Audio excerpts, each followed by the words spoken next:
Yo, what's up mga kaibigan? This is I2K po again. Ngayon nandito naman tayo sa channel ni Banat Kabayan TV. At dito naman tayo magbibigay ng komento at reaksyon. Kaya samahan nyo. Guys, let's go! Ang napakahusay na si Francis Escudero, no? Hindi po siya bumoto. At ngayon po nangangatwiran bakit hindi siya bumoto.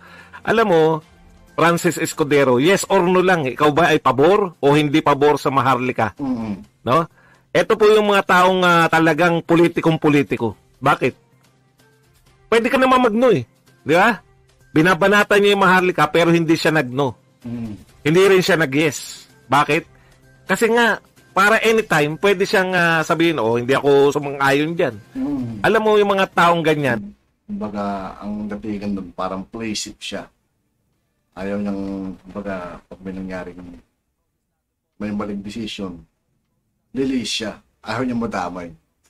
Ayaw niyang sumagot ng yes or no. Play safe. Ano yung mga... Madaya tong pan na to. Tapos nangangatwiran siya, hindi ko naman alam na madaling araw pala sila magbobotohan. Ibig sabihin, ikaw ang isa Hindi siya update, guys. sa pinakamaraming dinaldal dyan. No? Ikaw ang isa sa pinakamaraming tinutol tapos hindi mo tututukan yung period of amendments. Ibig sabihin, sa debate kung ano yung ayaw ninyong itama sa period of amendments. Kasi, alimbawa po, yung mga senador, ayaw nilang malagay yung pondo ng mga GSIS at SSS. Sa period of amendments po yun. So, nawala po yun. Yung lahat ng pangamba ng mga marami sa inyo, pati kayo po, maraming mga viewers natin nangangamba na baka yung hinuhulog nila sa SS at hinuhulog nila sa GSIS ay maisama dito sa Maharlika Funds. Paano pag nalugi? Di ba yun yung sinasagot natin? Okay. Ang problema, tutol ka ng tutol, preskon ka ng preskon, na nagsasabi na itong kinakailangan tiyakin dyan sa Maharlika Fund. Pero yung panahon na dapat mong tiyakin, absent ka. Wala ka dun. Tapos mangangatwiran ka. Kaya hindi ako nakaboto. Akalain ko bang madaling araw? Guys, huwag natin kalimutan mag-subscribe dito kay Banat Kabayan TV. Mag-subscribe na nga tayo, guys. Follow natin. Pwede mga-comment.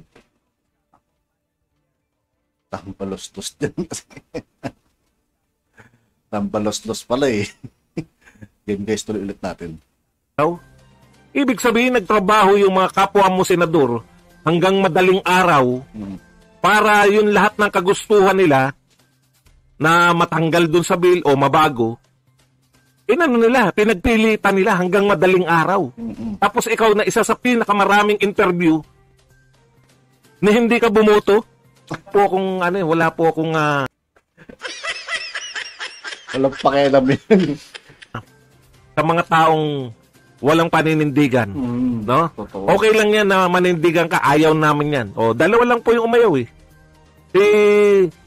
Si Kokok tsaka to si Risa eh. Ikaw, ang dami mong dinakdak sa media eh. Ikaw, Mr.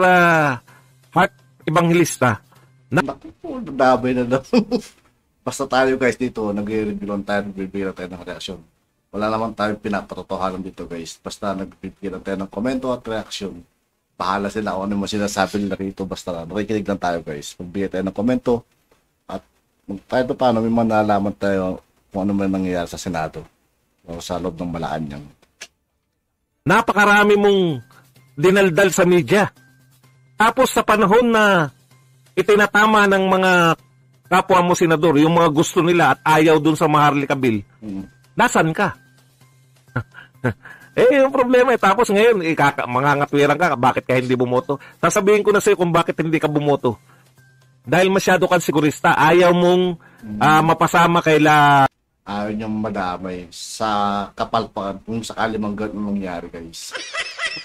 Rizon Tiberos at Coco na magagalit yung mga pro-administration, ayaw mong magalit sa unit team. At the same time, ayaw mo rin naman na pag pumalpak tong Maharlika ay maiugnay mo yung pangalan mo. So, sa madaling play safe. salita, wala kang bilang. Literal na wala kang bilang kasi hindi ka bumoto eh. Yun po ang problema dito sa mga senador na to. Kung sino pa yung madadaldal sa media, tapos inulit niya na naman, bakit hindi siya pabor dyan? Christian Esguerra. Bakit kay Christian Esguerra ka nagpapaliwanag? Dapat pinaliwanag mo yan sa period of amendments nung panahon na pwedeng yung itama yung Maharlika Bill. Tama. Di ba? Yung pwede mong itama. Ang dami pong nagtama eh. Nung una, di ba alam natin, GSIS, SSS kasama dun. O biglang hindi nakasama. Dahil ayaw nila. Na nagbutuhan sila na ayaw nila, pinapatanggal nila. O itong mga ganitong sigurista na ayaw na mababansagang anti-unit team, ayaw din naman na mababansagan na pro-Maharlika. Yan po yung mga antawag po dyan, wais. Baliktarin, walang paninindigan. Di po. Yung pagkabalingbing. Nabasa ko yung mga comments, sabi ng tampalustos. Grabe naman kayo mga kaibigan. Ba? At yan po mga yan ay Bicolano. Hindi po tayo anti-Bicolano. Pinaparamdam ko lang po sa inyo kung gaano kabasilating yung mga... Okay. Siyempre kasi panay Bicolano po kasi natsyempo po na lahat ng lumalaban sa pamahalaan Bicolano, di ba?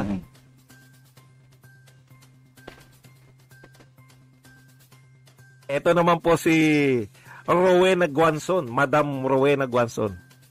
Sabi po ni Rowena Guanzon, Speaker will allow Guanzon. Yan ata yung kung ano naman pinagsasabi ng election guys, Guanzon. Oh. Ito yun, siya nga to. To assume his office. Ito po si Erwin Tulfo as Axis Party-less representative. Nandiyan pala yun. Di ba kung master yan, akala mo yung walang kon. Ano naman pinagsasabi. After COMELEC declared him qualified to substitute. I received a certificate of proclamation from COMELEC, but the speaker thinks I'm not qualified. Unity ba to? Yan ang tanong po ni... Alam mo, Ma'am Rowena Guanzon, ang ginagawa mo po, ini-intriga mo lang yung unity team. Eh. Di ba? Pero, kung sinasabi nyo... Siya to sa anti-con guys, anti-unity team. Si Guanzon.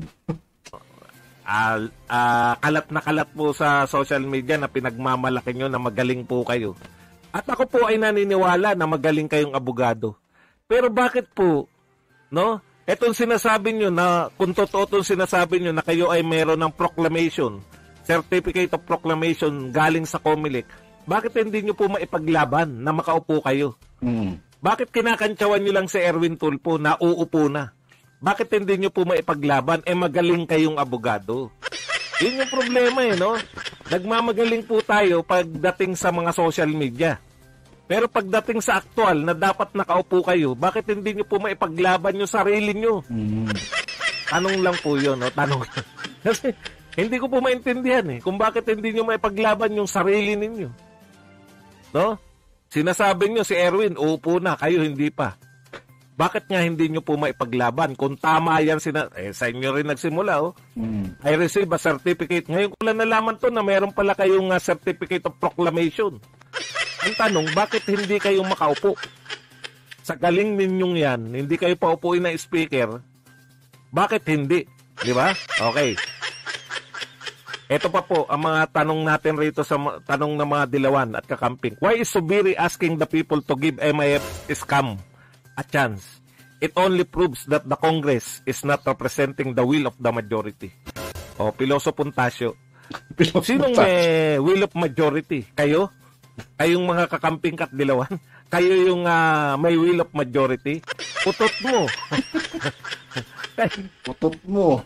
Kaya sinasabi ni Subiri na give Maharlika Investment Fund a chance. Kasi nga, maingay yung media Maingay kayo, maingay yung media. Yung media, panay ang banat dito. Di ba? Maingay kayo masyado. Hindi naman kayo. Sa totoo lang, kayong mga kakamping kat dilawan, wala kayong bilang. Ulitin ko, sakit mo. Wala daw silang bilang, guys. Nutil kayo. Ang sasakit ng mga sinasabi ng sino nagsasalita to si Kuya Badong ata. Yung media kasi maingay, di ba? Kaya sabi niya, give Maharlika Investment Fund a chance. Kung hindi mo na unawaan yun, kaya kay talunan. Okay. Ito naman po si Sean Yao. Kung hindi ako nagkakamali, para reporter dati to, di ba, Sean Yao? Sobrang affected ako sa passage ng Maharlika Fund on a personal level. As in to the point of losing sleep. Grabe. How did it come to this? With no resistance. Wala raw resistance. Alam mo, sobrang affected kay Sean Yao. Di ba parang ano to? Japan, kung China. Reporter yata to dati, no? Sean Yao, ikaw ay affected on personal basis, hindi ka pa makatulog. Gayahin mo yung nanay niyong lutang, no? Pucha, hindi nga affected. Huwag niyo pong personalin. Yan yung payo ko kasi kawawa ka naman, umaangal ka na sa Twitter na affected ka, hindi ka na nakakatulog dahil dyan. Si Lenny nga, hindi affected. Magpapakita na naman yan kung nasan bansa siya. Kung anong mga costume ang isusuot niya. Yan yung sinasabi ko sa inyo eh. Kayo, kayo mga affected kayo na mga followers ni Lenny. Pero yung pinuno ninyo, walang effect. At yun nga po mga kaibigan, dito po nagtatapos ang ating reaction video. Muli, ako po si I2K ng Sundalo ng Tunggalo at 811. Maraming salamat sa patuloy na pagsuporta. Yeah, peace out.